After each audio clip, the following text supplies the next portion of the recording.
అందుకే అనాదిగా ఈశ్వరుడు ఎప్పుడున్నాడో అప్పుడే పుట్టినటువంటి వేదము అనాది. అందుకే నిజానికి దీనికి హిందూ మతము కాదు దీని పేరు. ఎక్కడ ఎప్పుడు ఎవరు వాడినా అది పొరపాటే. దీని పేరు హిందూ మతము కానే కాదు, సనాతన ధర్మము. సనాతనము అంటే ఎప్పుడు ప్రారంభమో ఎవ్వరికీ తెలియనిది. పరమేశ్వరుడు ఎప్పుడున్నాడు? పూర్వజ. అన్నిటికన్నా ముందున్నాయని నువ్వు ఏది చెప్తావో చెప్పు, దానికన్నా ముందు ఆయన ఉన్నాడు. అటువంటి పరమేశ్వరుడు ఎప్పుడున్నాడో అప్పుడే వేదం కూడా ఉంది. ఆ వేదము చేత ఆవిష్కరింపబడిన ధర్మం కాబట్టి ఇది సనాతనమైనటువంటి ధర్మము. అంటే దీని పుట్టుక ఎవ్వరికీ తెలియదు. పుట్టుక లేనిది అన్నప్పుడు అంత పరమ పవిత్రమైనది కాబట్టి ఇది నశించిపోవడం అన్న మాట కూడా ఉండదు.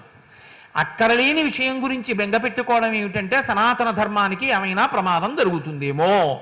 ఇన్ని రాటుపోట్లు తిందో ఏమైంది సనాతన ధర్మానికి? ఏమవదు. ఎప్పటికీ చెక్కు చెదరకుండా అది అలా నిలబడి ఉంటుంది. కారణం ఏమంటే ఒకటే కారణం. సనాతన ధర్మమునందు చెప్పబడినది ఏది అంటే ఓం శాంతి శాంతి శాంతి. అందరూ శాంతిగా ఉండాలి.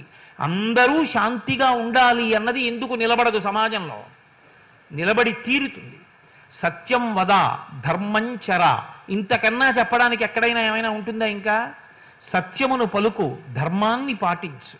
అదే వాంగ్మయము యొక్క సమస్త సారము అయినప్పుడు ఎందుకు సనాతన ధర్మం దెబ్బతినే అవకాశం ఉంటుంది? అసలు ఉండదు. అదో అక్కర్లేని మాట, అర్థం లేని మాట.